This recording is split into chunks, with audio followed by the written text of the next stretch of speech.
somewhere around 6:30 a.m.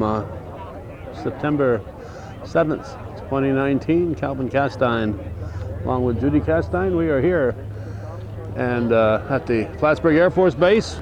We're going to talk to somebody who went on a flight last time. We're here for the North Country Honor Flight. Don't run away, Michael. Come over here.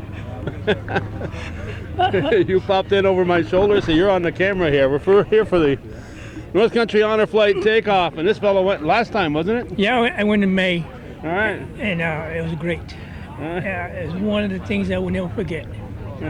It's one of those things that people don't realize how much the people that served our country did for freedom.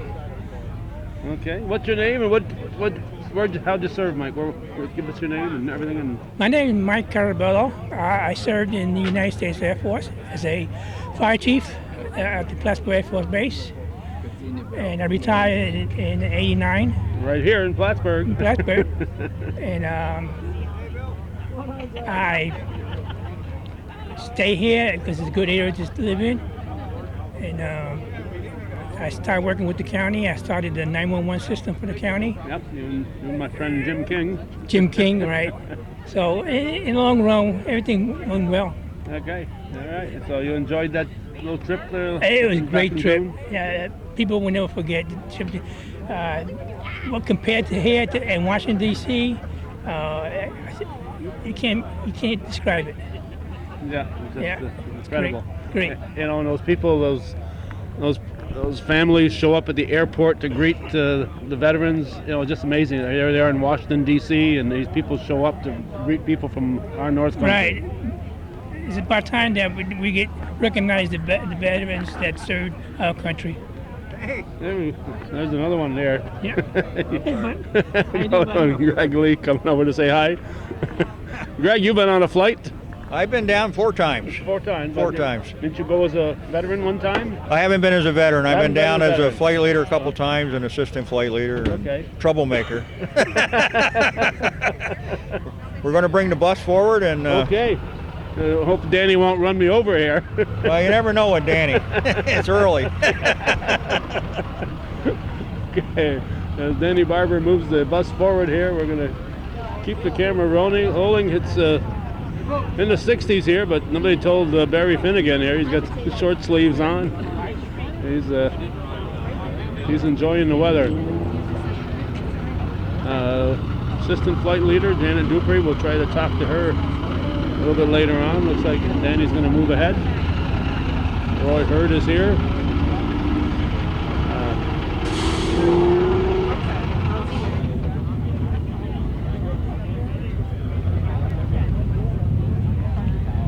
Dave Andrews is here. And folks are coming. 15 veterans going there. This is for those of you who don't know what the North Country Honor Flight is, it's part of a national network that sends veterans. It started off as a way to send World War II veterans to their war memorial monuments in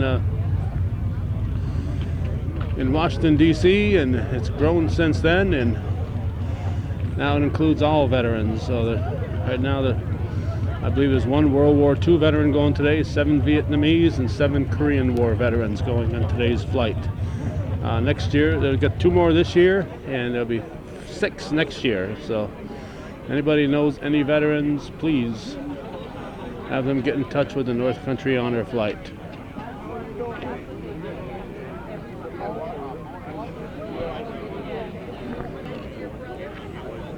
A lot of familiar faces here, and this one certainly is familiar. Assistant Flight Leader Janet Dupree. How about that? Yeah, good morning. It's great to be here. What a beautiful morning. Did I read correctly? This will be your first time you've been on a flight? This is the first flight I've taken. I've been at all but 2 of the ceremonies when they wouldn't let me out of Albany, but I'm excited. I'm as excited as the veterans are to be going down with them and spending the day in D.C. with them. Yes. And then you'll be a flight leader when? October 12th. Okay, so you'll skip the 21st? And Yes. Okay. Yes. I'll be here, but I won't be going on the flight, but I'm going on the October 12th one. Who's the flight leader today?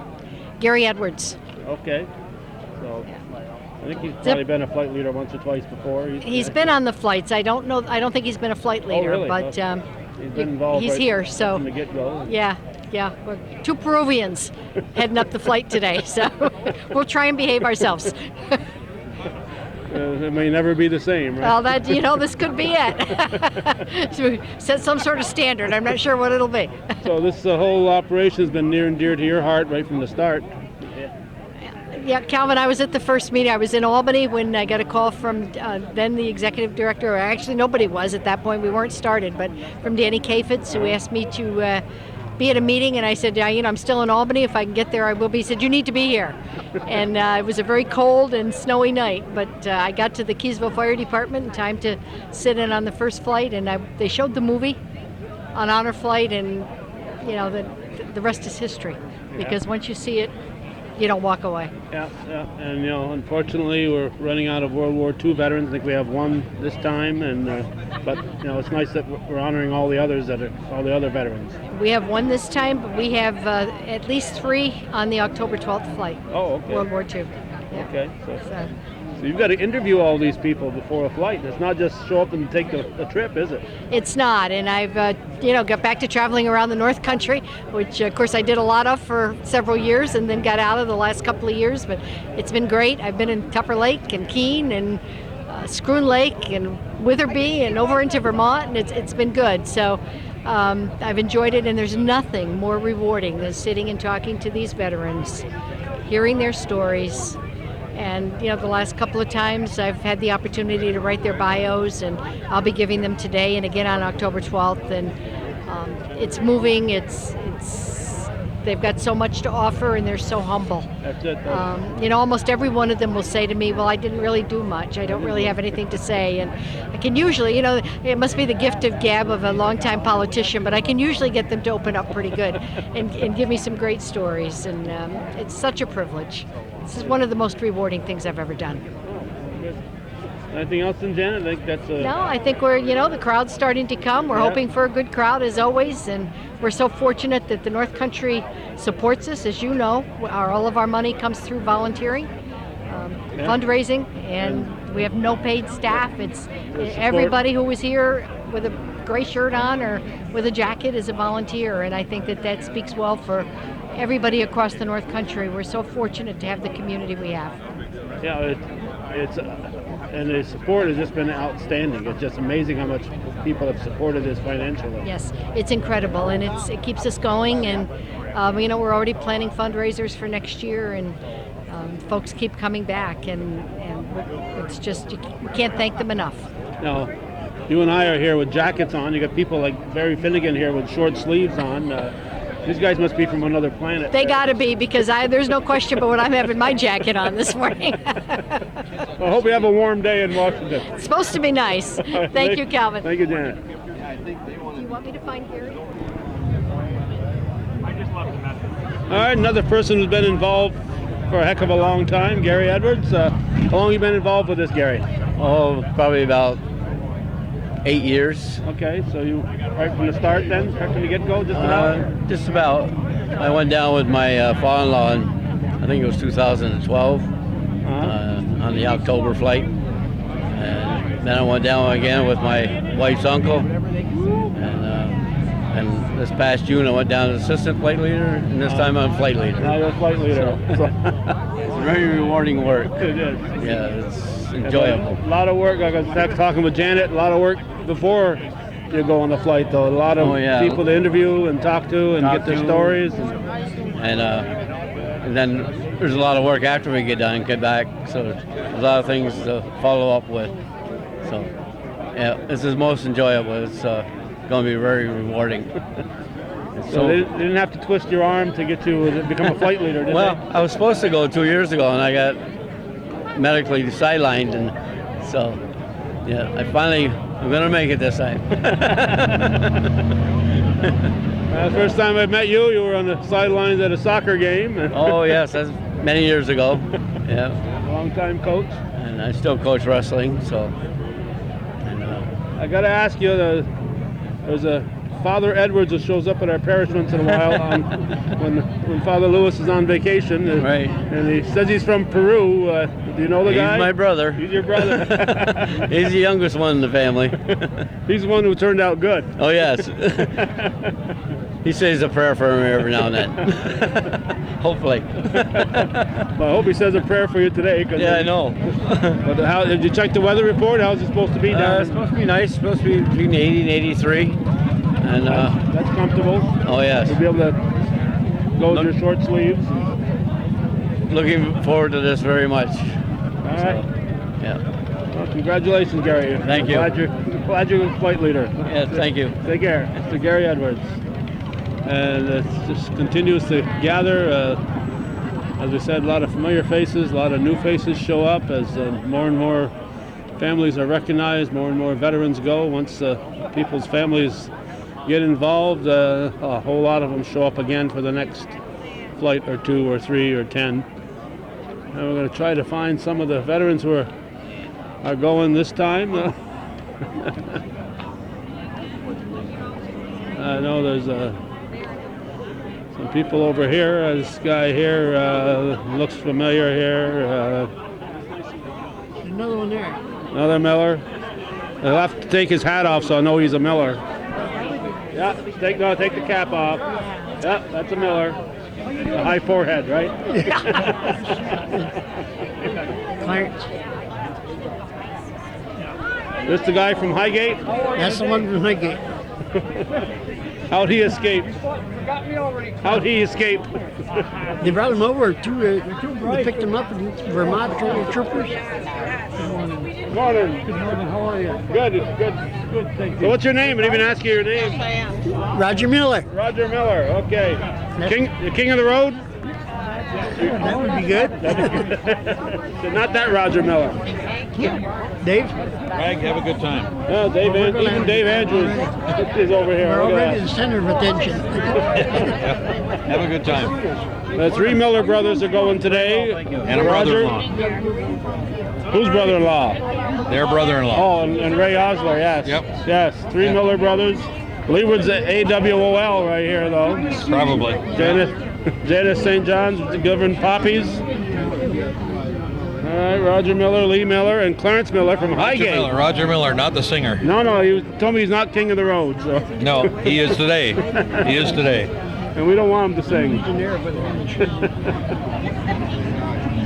Now, Dave, you've been involved in a lot of these, and even before you got to back to the North Country. Been to 5 of them, and every one of them is an experience. Every one of them. Yep. Wonderful day. It's well deserved.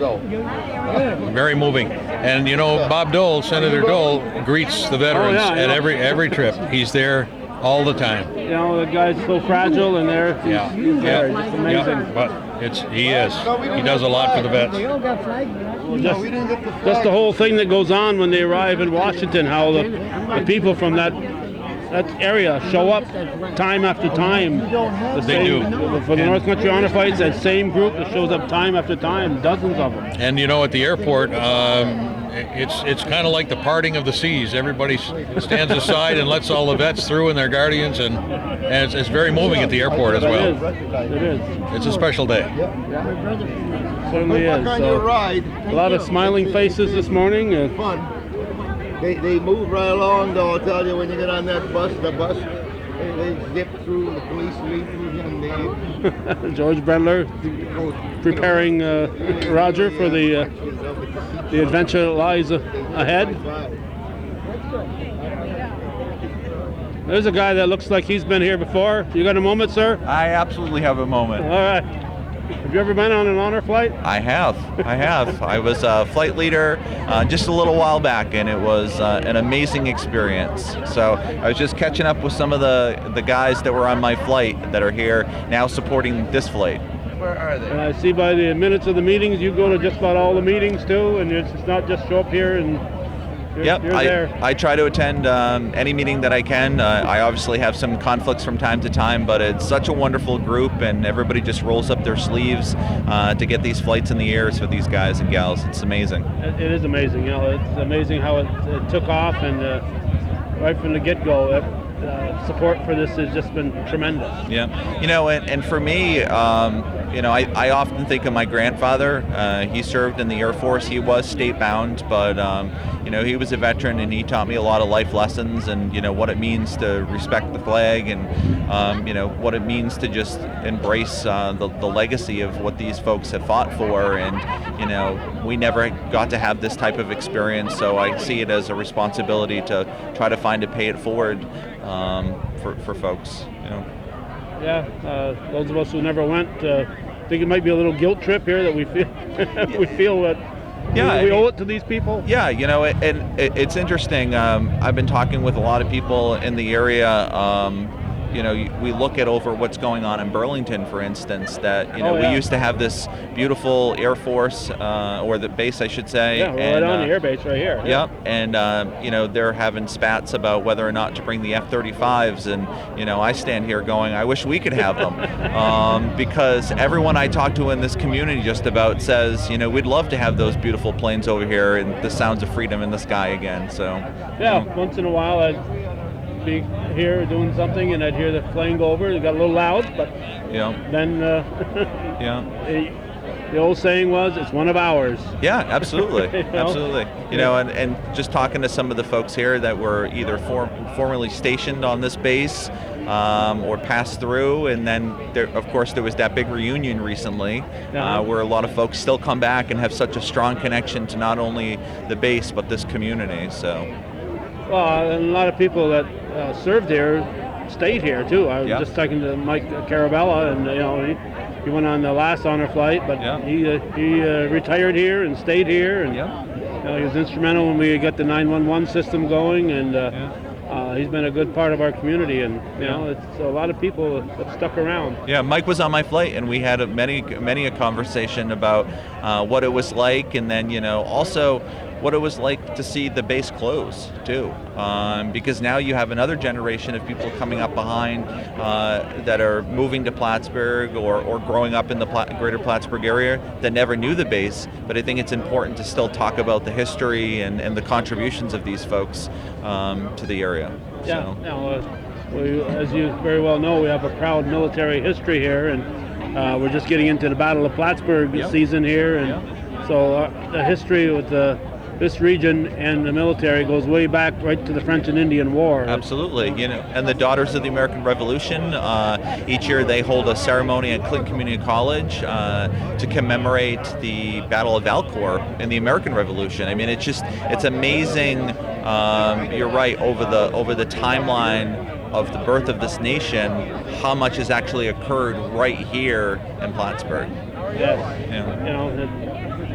Just to get off topic there, but I do soccer games at Northeastern Clinton, and this right now, 205 years ago, the troops had left there. They were, as you know, Halsey's Corners and Culver Hill, but they camped right there at that Northeastern Clinton school grounds, and they were there for the first scout came through on August 28th, and the troops finally left on September 25th. So that area was occupied for about a full month. It's amazing. Just about every corner of this area, you could put a push pin in it, and it tells some type of story in the American story. So, All right. Thank you, Michael. Always good to see you. Thanks. Same here.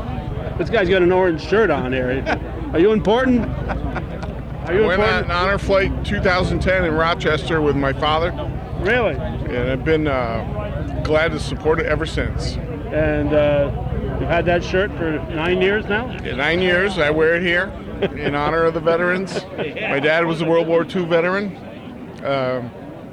We had a great trip. All right. Who are you? Joseph LaTemplio, editor-in-chief of the Press Republican. I don't care about that.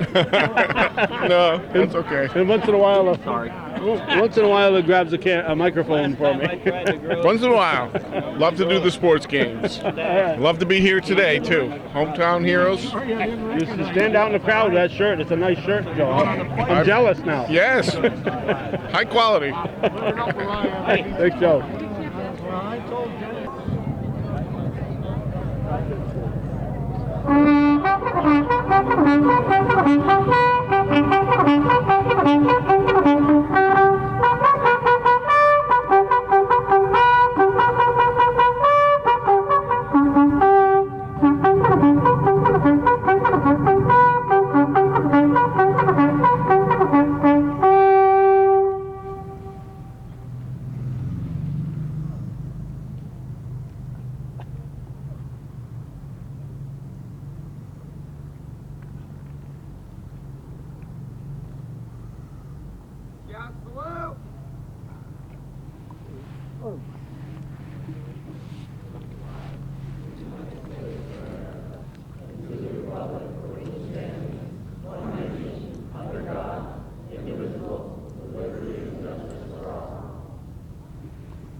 Barry Finnegan, Director. Good morning, everyone. Welcome to Honor Flight number 29.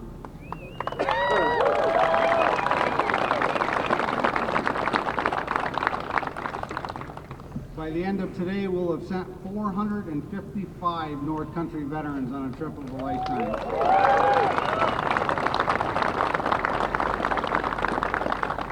I'd like to thank everybody that's come out this morning. You guys are what makes this thing so special, so we appreciate every single person that comes out. We want to spend a special shout out to our motorcycle groups that got up so early this morning, some of them leaving at 4 o'clock in the morning to go pick up our veterans and escort them down here to the Oval. Great job, gentlemen.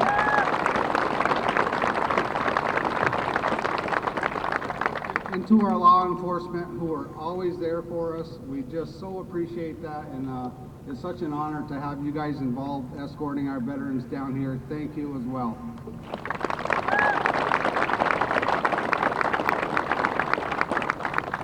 This flight today is just a continued series of great things that happened with the North Country Honor Flight. We're so blessed to be here in the North Country where people are so generous. And we've had a string of people that are sponsoring entire flights. The entire flight cost $12,000, and we've got people doing fundraising, raising those kind of numbers to pay for these flights.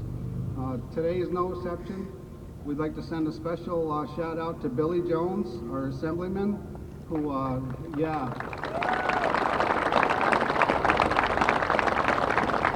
he's done numerous fundraisers for us, and as well as being very active with anything Honor Flight, and he's always said anything he can do to help us, he's always there for us, so we really appreciate Billy. Thank you.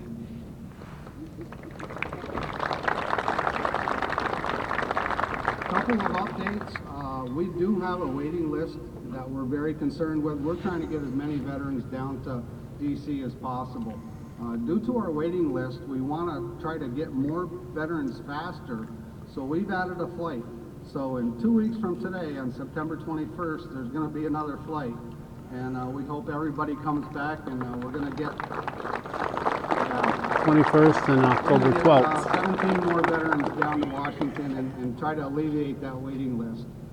Our final flight of the year will be on October 21st, and we hope to see everybody then. Let's pray for great weather, and thanks once again for coming out, everybody. Appreciate it. I'll turn this over to the professional, our Master of Ceremonies from Mountain Lake PBS, Mr. Tom Halleck.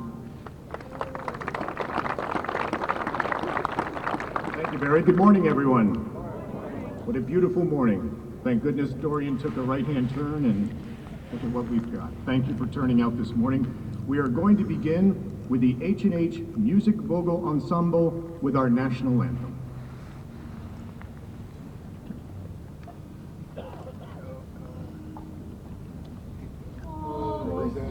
Can you see by the dawn's early light, so proudly we hailed at the twilight and bright stars through the perilous fight.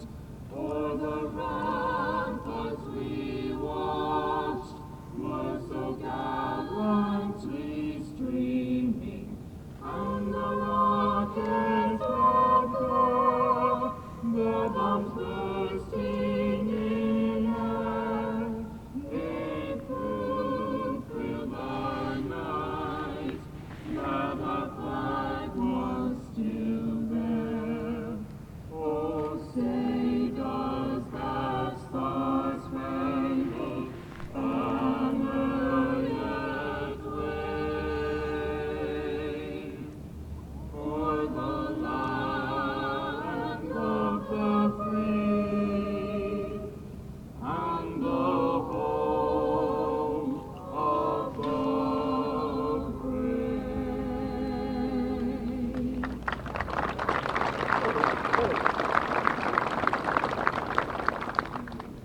Thank you very much. And we heard them a couple of moments ago, but let's bring Troop 46 back up to do our Pledge of Allegiance. Scout salute. I pledge allegiance to the flag of the United States of America and to the republic for which it stands, one nation, under God, indivisible, with liberty and justice for all. 2. Great, thank you. I'd like to introduce some of our elected officials here with us this morning. Plattsburgh Mayor Colin Reed, Town of Plattsburgh Supervisor Michael Cashman, Clinton County Legislator Robbie Timmons, and I would now like to introduce Assemblyman Billy Jones. As Barry mentioned, Billy raised the money and is sponsoring this flight, flight number 29. So if Assemblyman Jones would come up and say a few words.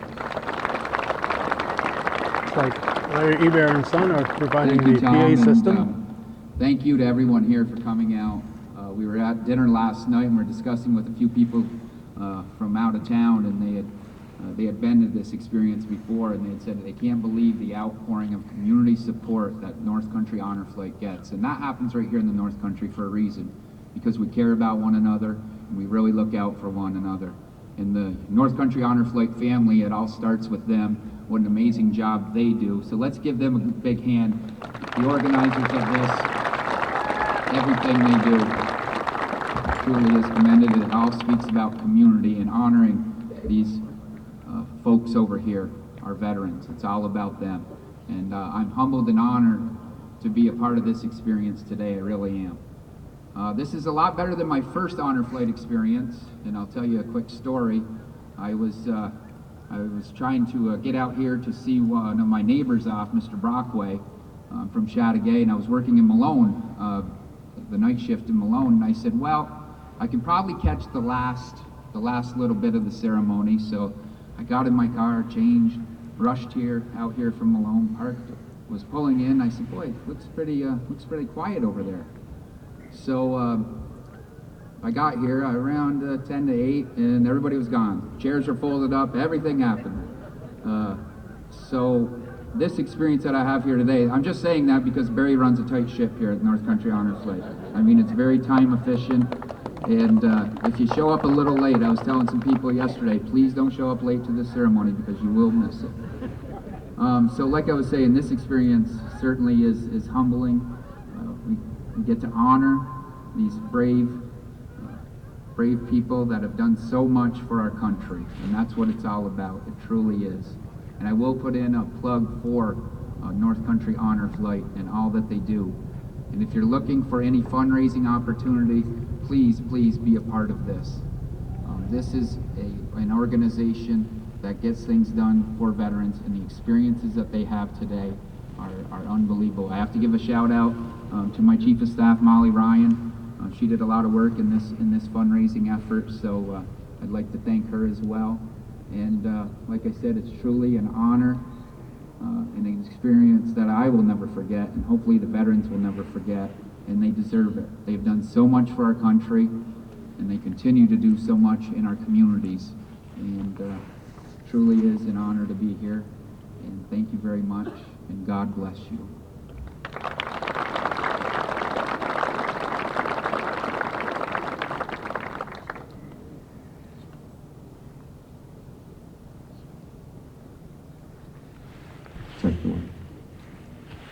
Thank you, Assemblyman. At this point, I'd also like to mention, while the Assemblyman is raising the full $12,000 for this flight today, which is amazing, so many people raise other amounts, smaller amounts, that are just as important. And I'd like to bring up Hayden Devlin. Hayden is 8 years old from Sable Forks.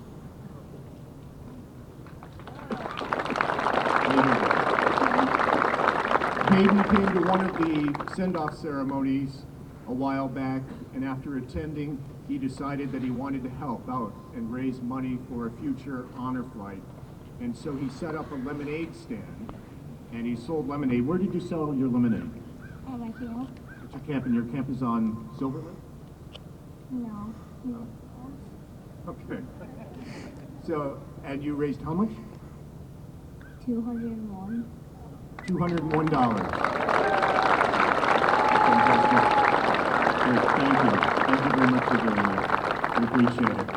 So, isn't that great? Thank you very much, Hayden.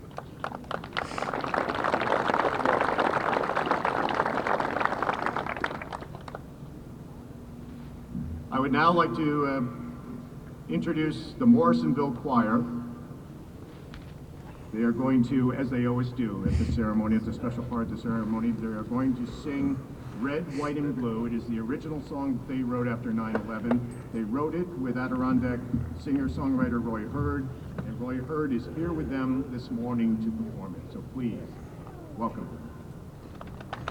The artist formerly known as Poncho, Roy Hurd. This song has certainly been a great addition to these send-offs.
all the million tears that fell on that September day.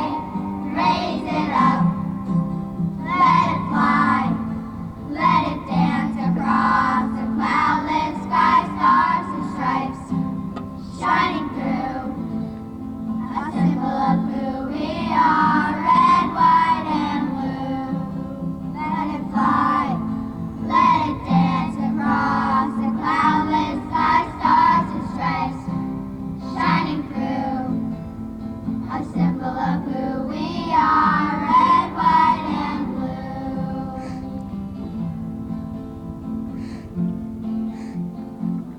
Red, white, and blue.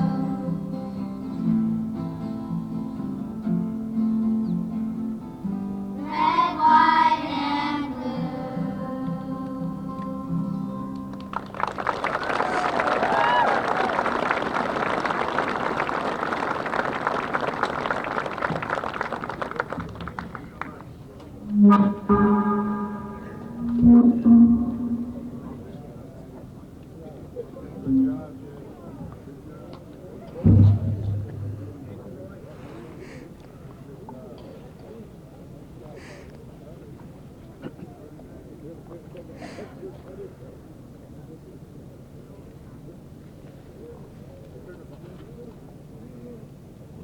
Check, 1, 2. Check, 1, 2. Sorry, thank you, Larry. Wasn't that fantastic? The Morrisonville Elementary Choir, under the direction of Heidi Glover and Lori Hurd joining in this morning. Fantastic. I would now like to introduce Tom Venn. He is going to sing his Old Army Hat. Tom? Tom Benn, known locally for Bear Tracks. The group.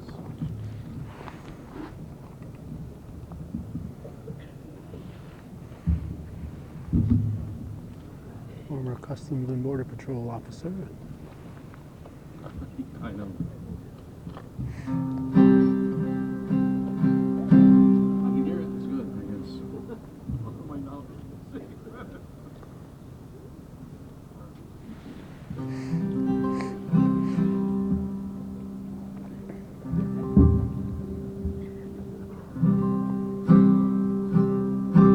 Maybe a little bit louder there. I wanna. That's bad, thanks.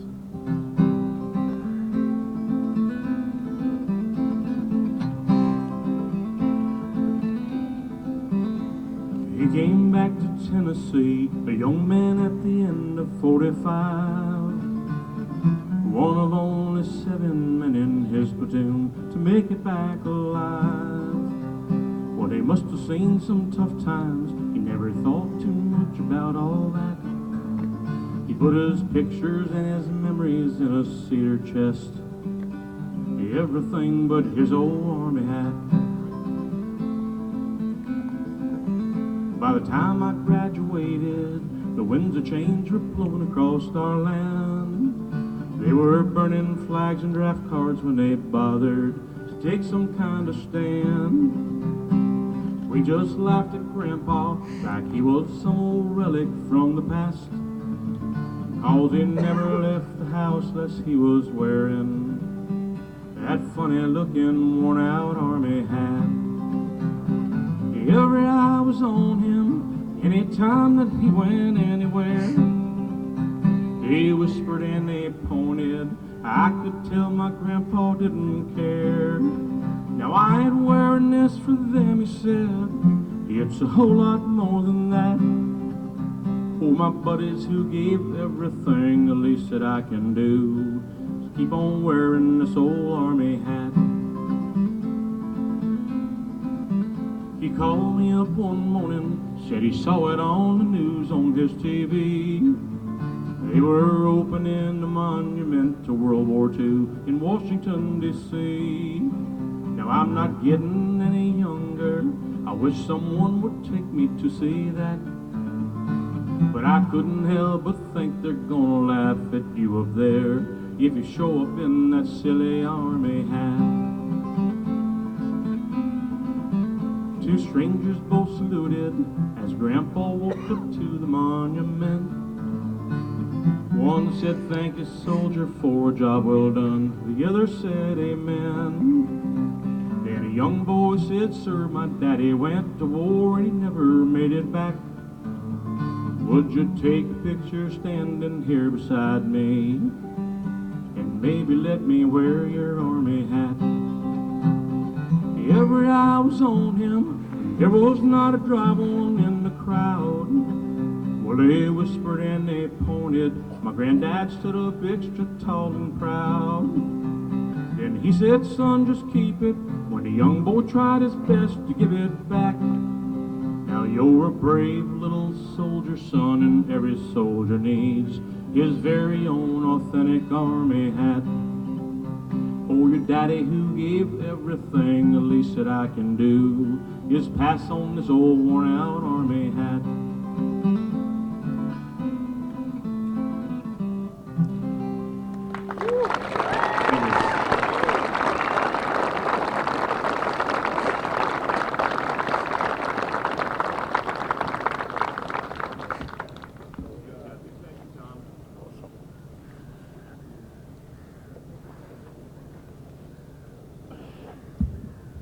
All right. I would now like to introduce Gary Liberty. He is going to remember our honor flight veterans who we have lost.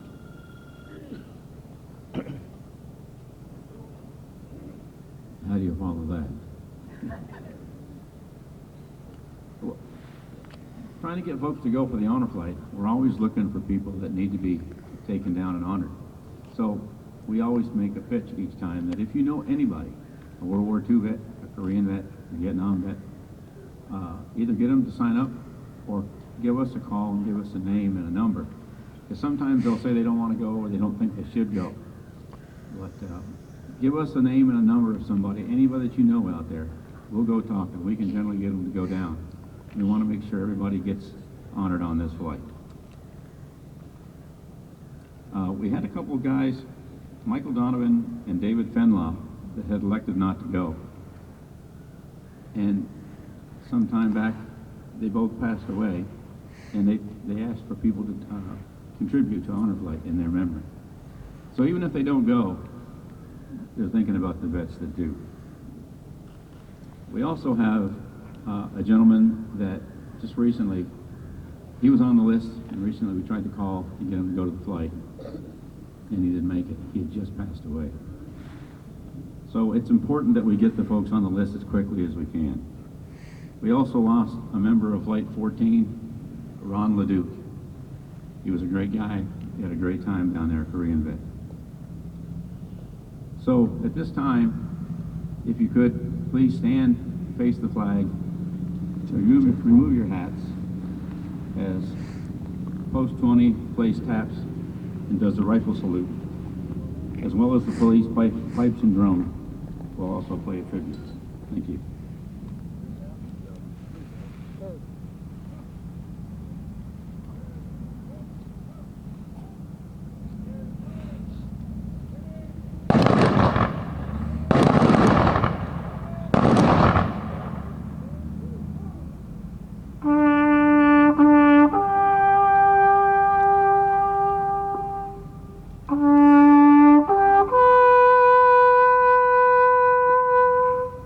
you.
may these veterans we've lost since our last place rest in peace.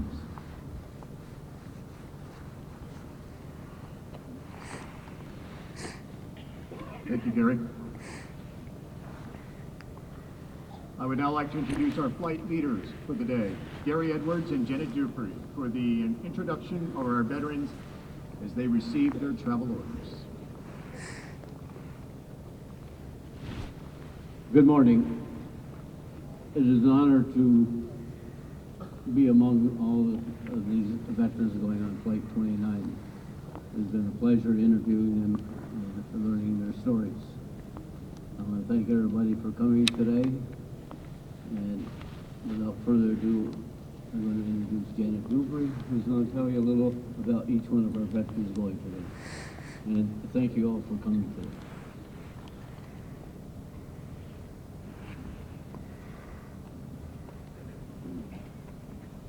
As I prepare to honor the veterans and with their personal biography recognition, the appropriate military branch will present each of the veterans with his or her travel orders. This is the official start of today's journey to Washington, D.C. David Barton, Navy, 1945 to 1949. World War II, Petty Officer, First Class. Joined the National Guard, finished with the Seabees in 1980. Dave served 4 years on the USS Hugh Purvis, DD-709.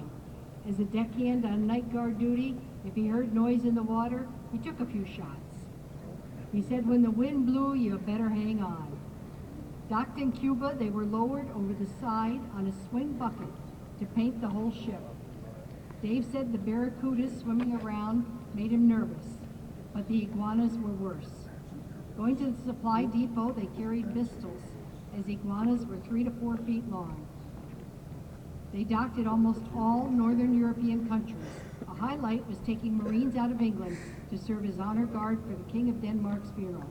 On the return trip, they were allowed 2 days in England. David Barton.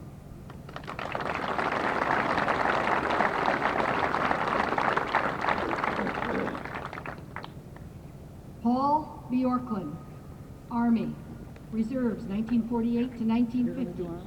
Active 1950 to 1952. Korean, Staff Sergeant. Paul and 2 cousins joined the Reserves in 1948. He began active duty at Camp Pickett, Virginia.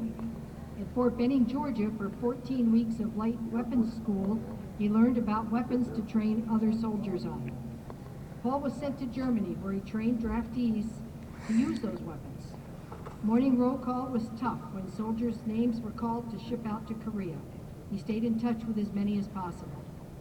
The cadre instructors lived in a World War II barracks that was overrun with spiders, snakes, and scorpions. The perimeter was surrounded by a brick wall. They were not allowed out and always carried weapons with them. In the 2 years, he got 1 furlough and visited England. Paul Bjorklund.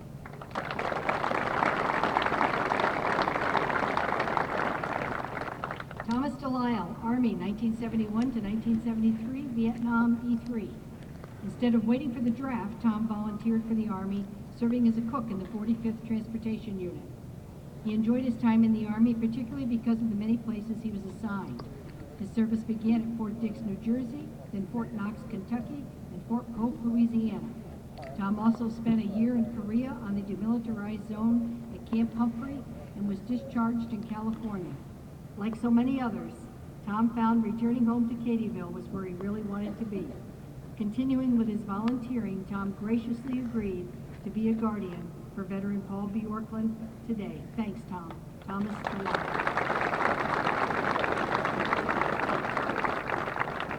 Kenneth Delisle, Air Force, 1950 to 1953, Korean, Airman Second Class. Upon enlisting, Ken was sent to Fort Sam Houston, Texas, to study at the Brooks Medical Center, where he trained as a surgical technician in the medical unit. He was then stationed at the New York State University Medical School in Manhattan, where he spent his 2 years of service. He performed physicals on draftees and worked in the operating room, handing instruments to the surgeons. For 50 cents a day, Ken had a private room at the Soldiers and Sailors Club on Lexington Avenue. He said his accommodations were nicer than those of most during that time. Never giving up his Air Force roots, Ken obtained his pilot's license in 1968 and flew for the Civil Air Patrol Mountain Group. Kenneth Delisle.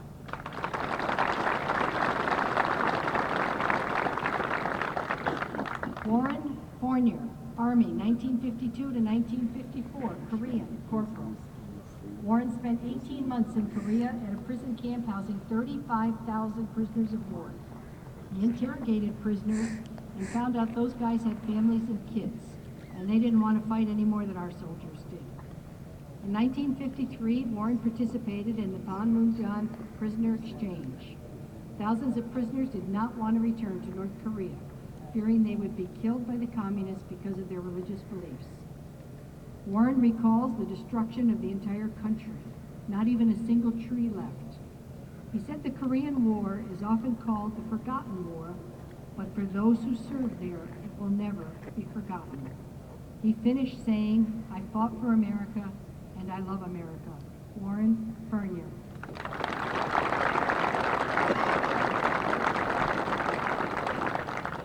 Dale Elwood, veteran and guardian for Warren Fournier, Army Guard 1965 to 1973, Air National Guard 1976 to 2003, Vietnam Master Sergeant E7th. Dale began in a tanker unit prior to serving as maintenance supply liaison in the Air National Guard. He chased airplane parts around the world, best job he ever had. Dale was deployed to Saudi Arabia and then Panama during the rainy season, which was not a good place to be. The Air National Guard is a family tradition. Dale's wife Lucy is a Chief Master Sergeant. At least 6 other family members currently serve, and Dale's brother-in-law, recently retired Brigadier General Joel Clark, spoke at one of our first ceremonies. Dale Elwood.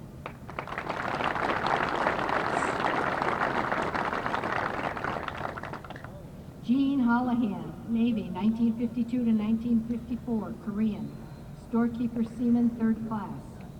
After basic training in Maryland, Jean was assigned to Company 25 in San Diego, where she received 2 years of training in 8 weeks.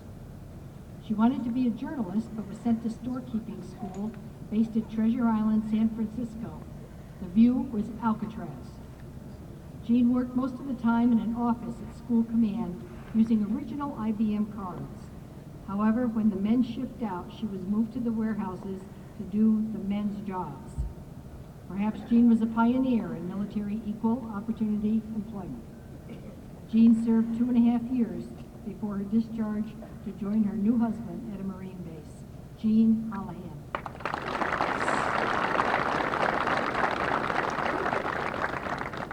Raymond Hostler, Army, 1965 to 1968, Vietnam, Spec 5. Ray joined the 198th Infantry Brigade in Fort Hood, Texas. He traveled by train to Oakland, boarding a merchant marine ship to Vietnam, where he engaged in 2 Tet offensives. Ray was stationed in Chu Lai near the demilitarized zone. He said drills at 3 a.m. disrupted their sleep, scrambling to bunkers as if they were under attack. The first time a rocket came in, they automatically reacted due to the drills and realized the importance of the training. Ray recalled an oil tank being hit about 1.5 miles from their location. There was no sound, but as they watched the mushroom cloud let loose and knock them over. Ray said no one ever forgets those sights and sounds. Raymond Hostler.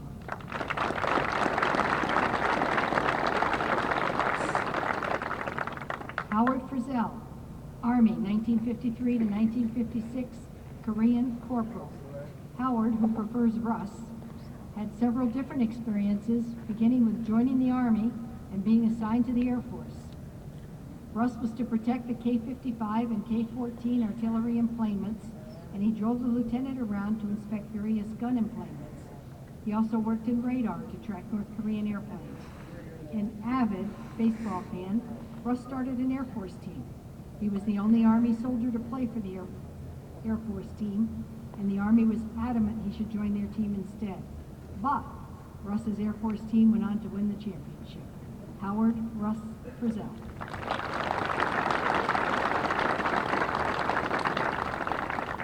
Joseph Krupka, Air Force, Vietnam, 1953 to 1977. Master Sergeant. Joe was in SAC, Avionics Maintenance Squadron, as a bomb navigation technician.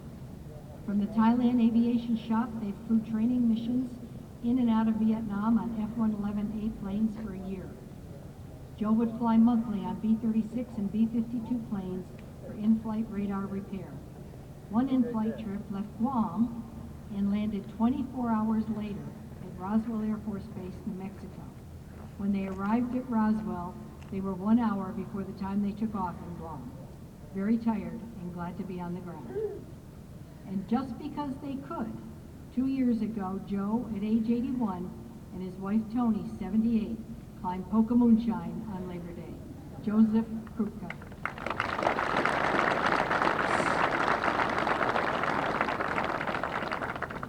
Bruce Lahendro, Army, 1967 to 1969, Vietnam, E4. At 19, Bruce was in the 3rd Division, 25th Infantry Wolfhounds, one of 2,700 troops packed on a boat for 27 days. A generator blew out, so they landed in the Philippines where several battleships were neatly lined up. Bruce took lots of photos, but when he went to pick them up, there weren't any. His most difficult day was the day before Thanksgiving. A North Vietnamese said he could help lead them to a big weapon stash. Instead, he led them into an ambush. 300 U.S. troops killed, over 250 wounded, 1,000 Vietnamese killed, hundreds wounded. Bruce lost 2 close friends that day and served as an honor guard for one of them. Participating in both Tet offenses, Bruce received 2 Bronze Stars. Bruce Lahendro.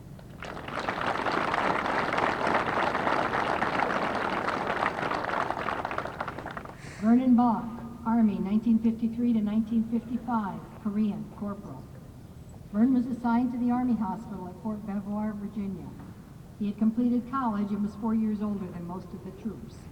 Vern was given the opportunity to go to Officers Candidate School, but refused. Every week, Vern addressed the troops on military training, but the assignment he truly liked was helping soldiers improve their reading and writing skills so they could fill out forms and write letters home. Vern's greatest satisfaction came when soldiers passed their high school equivalency test. Without a doubt, Vern changed the lives and opportunities for hundreds of young men. In retirement, Vern is a master painter and a table tennis champion of New York and Vermont.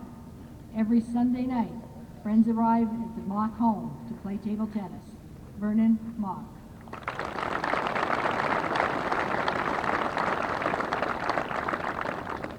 Heidi Mock, Army, 1981 to 1992, Desert Storm, Captain, Major in the Reserves.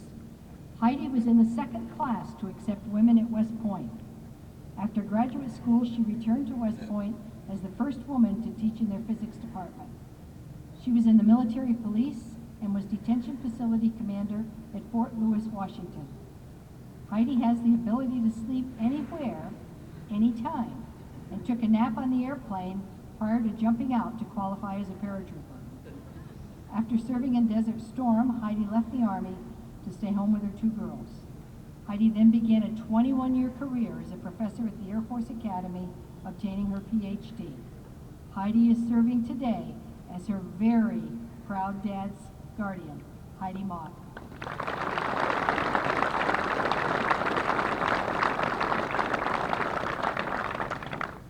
Clarence Miller, Army, 1965 to 1967, Vietnam, Sergeant E5.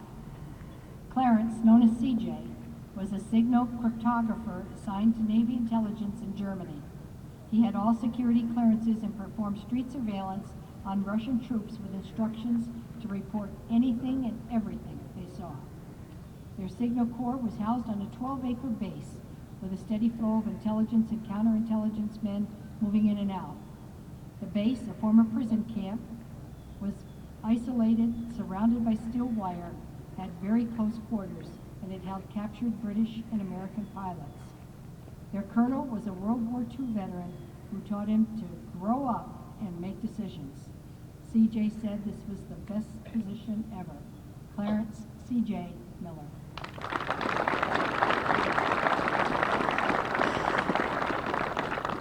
Leeward Miller, Army, 1967 to 1990. Vietnam, Sergeant First Class, E7. Leeward began his service with the Ordnance Unit in Plattsburgh and finished with the Armory Infantry, Vermont. He was a platoon leader and acting first sergeant. Leeward trained with the Canadian Army in Gagetown, New Brunswick, quickly realizing how advanced the U.S. military was compared to the obsolete Canadian system. In Germany, Leeward trained with World War II German troops who shared interesting and educational stories. Leeward recalled U.S. troops eating what they wanted, but German troops ate everything they had on their plate. Nothing was wasted. Making me a bit envious, Leeward wrapped up our conversation saying he was stationed at the same base in Germany as Elvis. Leeward Miller.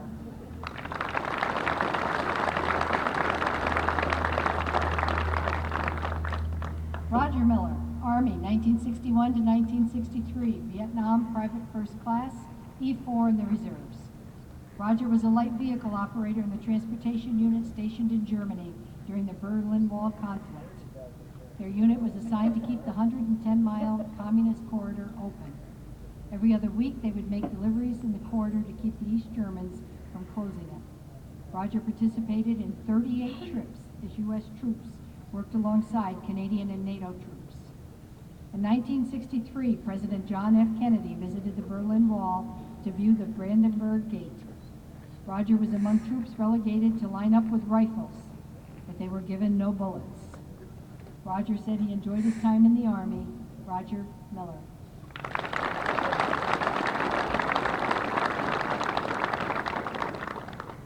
Donald Shambo, Army, 1960 to 1962, Vietnam, Private First Class. Don served in communications with the 51st Infantry. He arrived at Fort Hood, Texas for basic training immediately after Elvis had left. You see his pattern here? After radio training at Fort Knox, he then boarded a luxury liner to Germany. The troops were housed in cinder block barracks with coal stoves heated by bricks that provided no heat at all. During night training, soldiers had to stay alert for the sound of tanks squeaking as they approached without lights. Troops stayed way to the right of the tanks, or they would take them out. Excited for TDY and a chance to ski at Garmisch, they found there was no snow below 5,000 feet. But Don said hotel rooms were $2 a night and the food was cheap. He added the officers went to a resort in the Alps. Donald Shambo.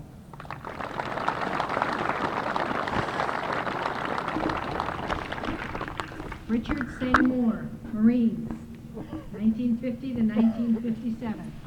Korean, Sergeant First Class.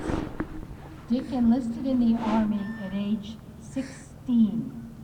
When his young age was discovered during basic training, he was asked if he wanted to go home. He stayed, joining the 2nd Tank Battalion. He spent 24 months, 2 tours in Korea, as a loader driver, gunner, and tank commander. Dick's first tour lasted 16 months as the Tank Battalion supported the Marine Infantry Regiment at Incheon Fort. He returned to the States but was reassigned to a 2nd tour in the Engineer Battalion, transporting personnel through South Korea. As the war was winding down in 1953, Dick was involved in retraining South Korean troops in transportation. Richard Seymour.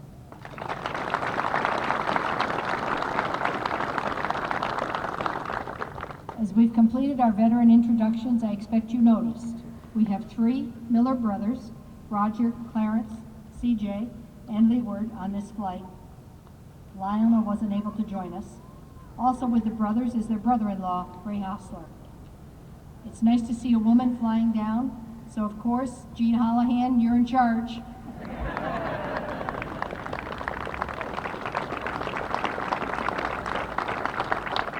Please join me with one more sounding round of applause to all of our flight number 29 veterans as they get ready to board.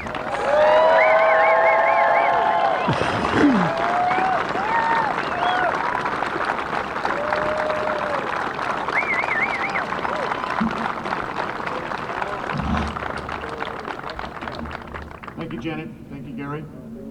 It's now my pleasure to welcome H&H Vocal Ensemble once again with America the Beautiful.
in nobleness and every gain divine.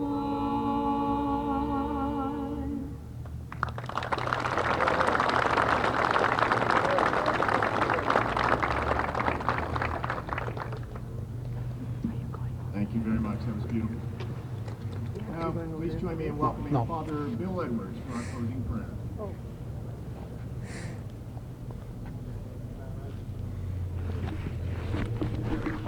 America, God shed thy grace on thee. We just heard those beautiful words. And as the sun rises behind us or beside us, we are reminded that each day is a blessing. Together, as members of this nation, we stood and said, I pledge allegiance. One nation under God, indivisible, with liberty and justice for all. And we stand by that. And as followers of a God above, may we respect each and every person. But first of all God, or honor and glory, and I emphasize honor, to our God on high, however we see our God. As we bow our heads in prayer this day, we pray for all of our nation. We honor these men and women as they fly high this day. We pray for all of our veterans throughout the world. May you protect them, and for all in military service. Gracious and loving God,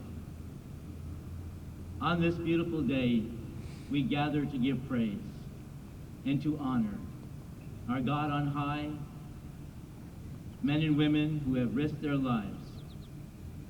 May they know that we appreciate and care for them and show our love this day. And especially for these men and women, may your protection be with them.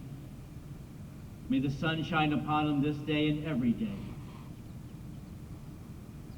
As we honor them, may our hearts be united in prayer this day. We ask this prayer through our loving God. Amen.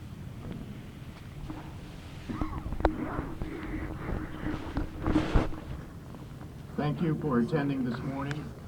We want to invite everyone to follow the motorcade to the airport where the send-off ceremony will continue this morning. You can watch the aircraft take off in a special spot. And we also ask that if you can, please come back out tonight and welcome these veterans back home. Around 8:30, they'll be returning to the airport. If you've never gone for the send-off ceremony at the airport, please come along. As you drive down New York Road, you're going to see our local fire departments, our first responders, and it is quite a memorable sight. So please join us at the airport, and if you can, join us tonight. Now, please join us as our Executive Secretary, Pauline Stone, is going to introduce our veterans for our Walk of Honor as they board the honor flight posts.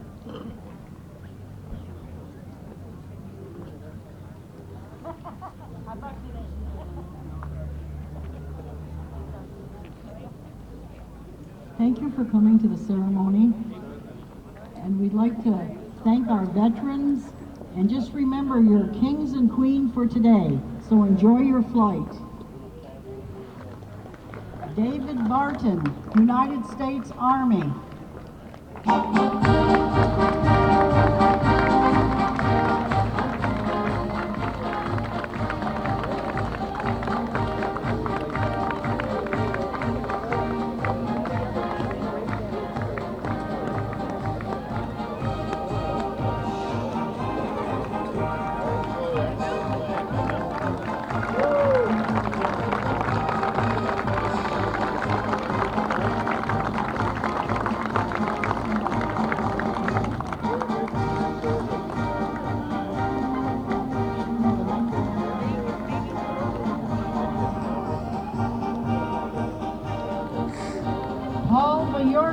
United States Army.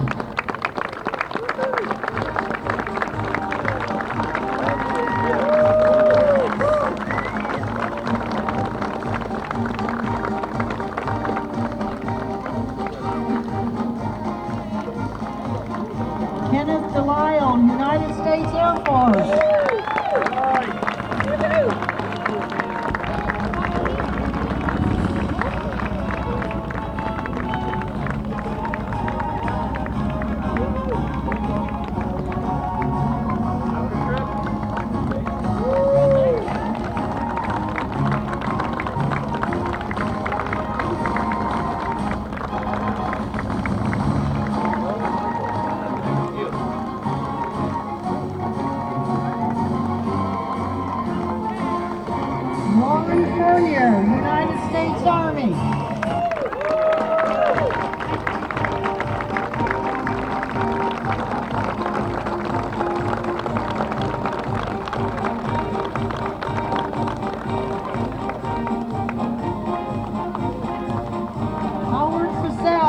United States Army.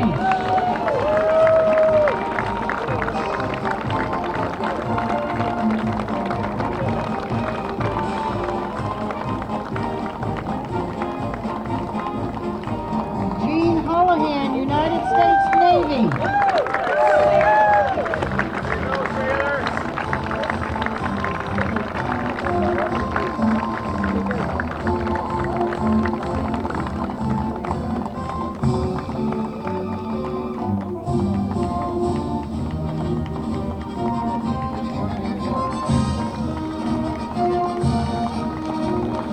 Raymond Hostler, United States Army.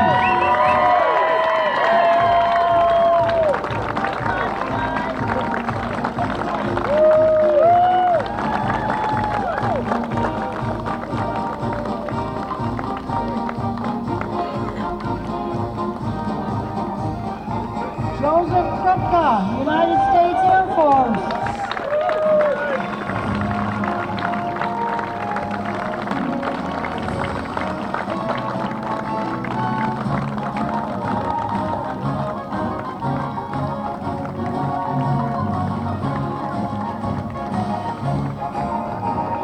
Bruce Lehendro, United States Army.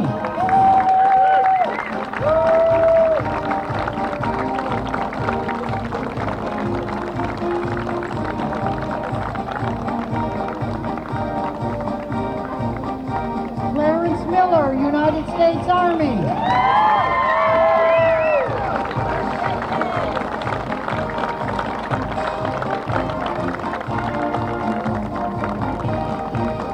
Leeward Miller, United States Army.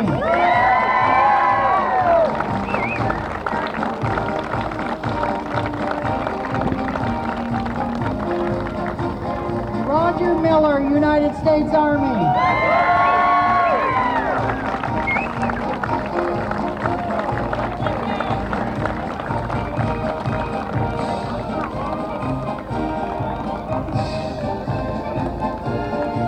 Vernon Moff, United States Army.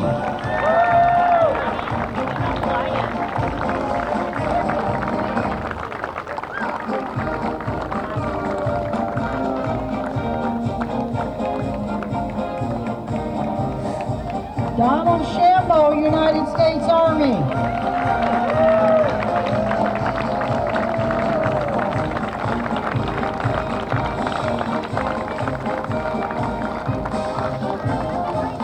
Richard St. Amar, United States Marine.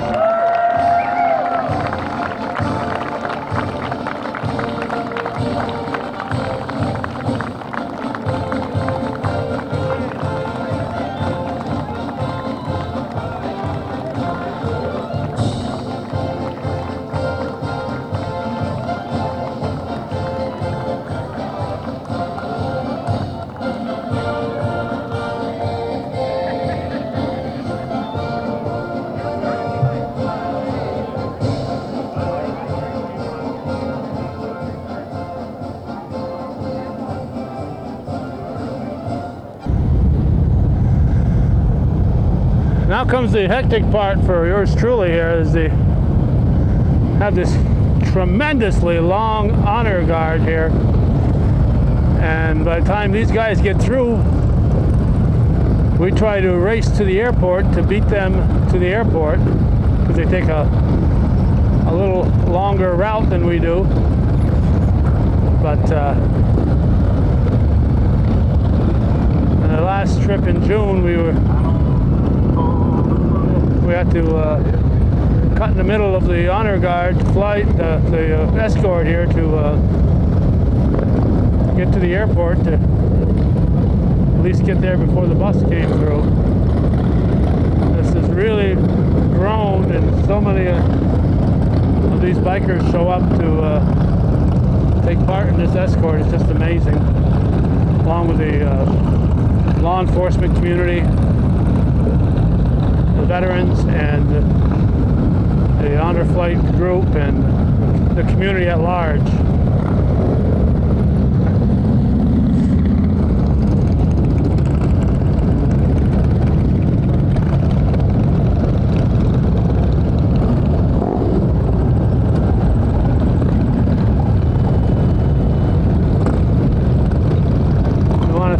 Judy Castine for covering the escort through the village of Rouse's Point yesterday.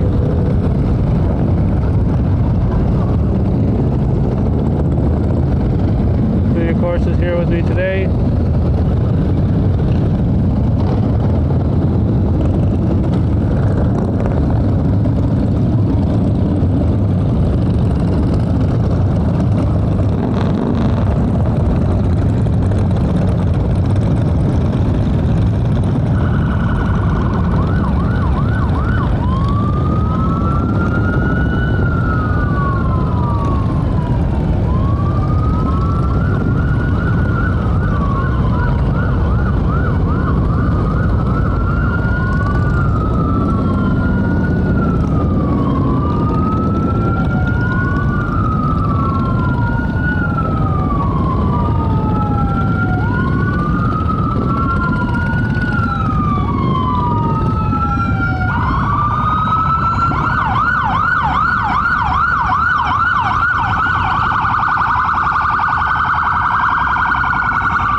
There's the bus. Danny Barber driving with Barry Finnegan riding shotgun. Those sheriff's patrols are still coming through. We're going to move into position here and head for the airport. And there are some fire trucks and a little bit more coming here.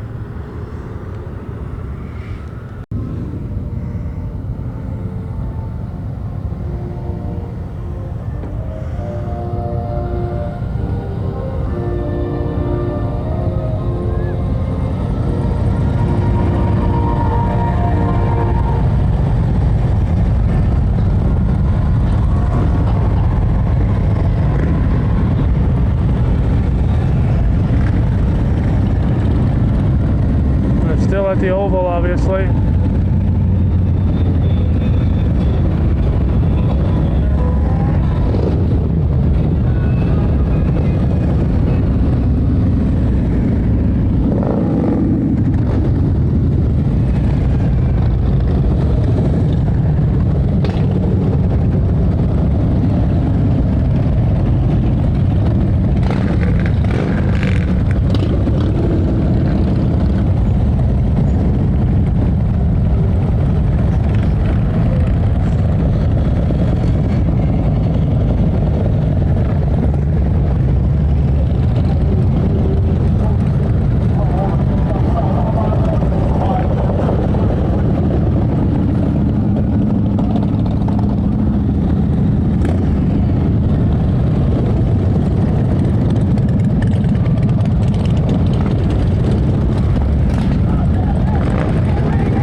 looks like my ride is finally been able to get out into the area.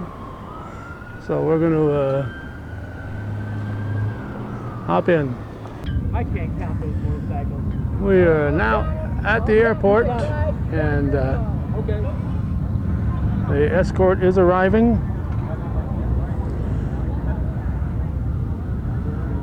I want to thank the lead driver for slowing it down a bit so we could get here in time. I wouldn't be surprised you got about 75 or 80. All right. They want everybody to count the motorcycles. Ricky Jenkins, he's a former honor flight flyer. I recall his son came up from Texas to escort him. So some are coming in this lane here where the bus will be, and some are most are coming in this lane here. Those must be the police on the left.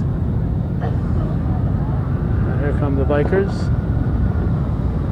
Those are state police motorcycles. I don't see those very often. Hope you're counting.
Over 90 of them.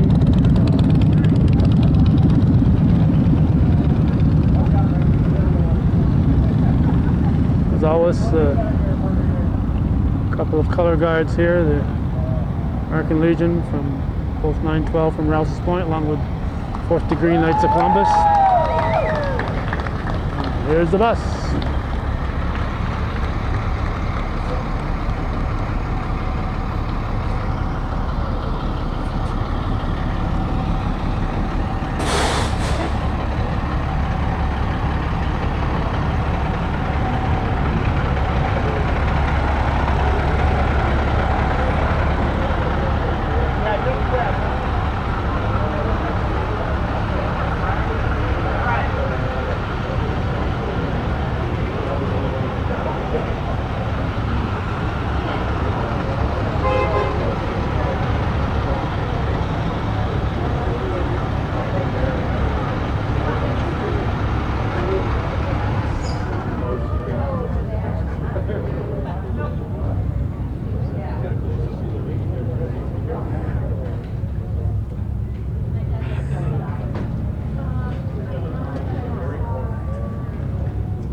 Okay, the color guard has been called to attention as the first honor flight member comes off.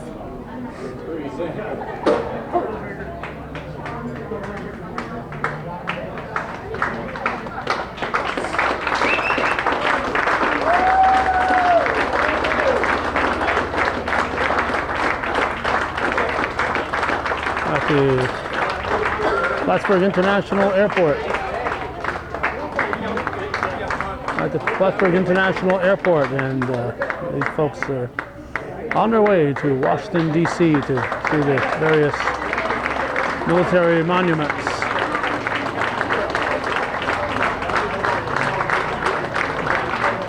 The assistant flight leader and the flight leader, and his brother got to, I saw on the agenda that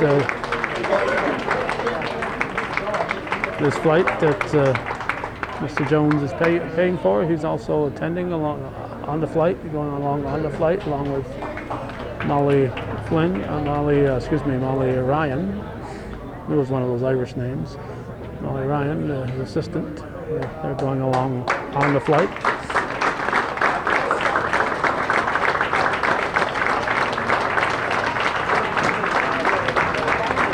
So it's back and forth in one day, and it's non-stop once they get to that airport. And the people that greet you, it's amazing.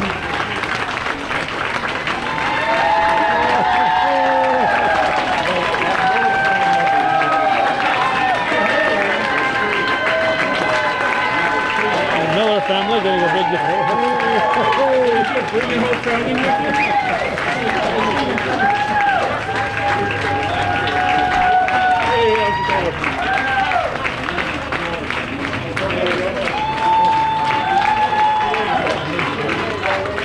Houses are going to have to catch up here to do the rest of the family.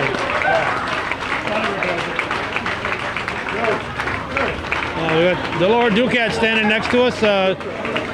You had an experience like this, Delora. What did you think when you arrived in Washington? It's an experience you'll never forget. Amazing, the people that show up at the airport. Oh my God, the people. If you've had arthritis in your hands, they'd shake it out. I mean, both sides. It was unreal. Hang in there.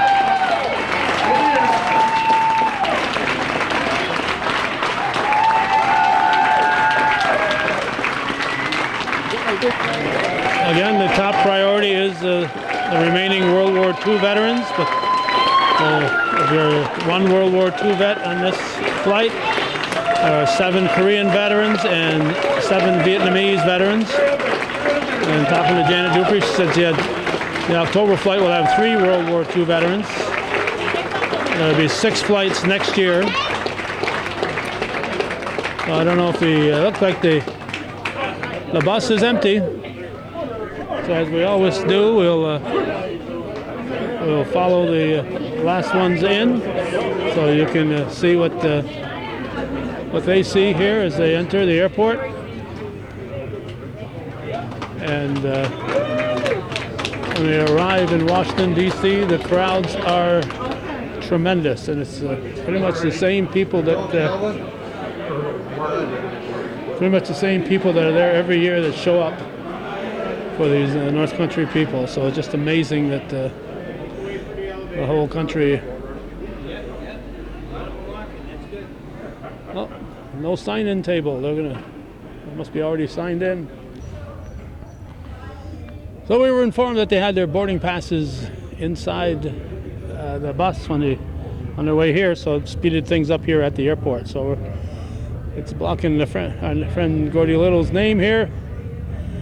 We've been privileged to cover the takeoff of every one of these North Country Honor flights, and Gordy was with us as many times as he could. A couple times he was out of town, and of course he's been gone since 2016, but they thought enough of him that they put his name in the back of this bus. So thanks for watching and supporting viewer-supported local television, Hometown Cable. This is part of what we do, and we hope that it's worthy of your support so we can continue to do this kind of programming. Thank you.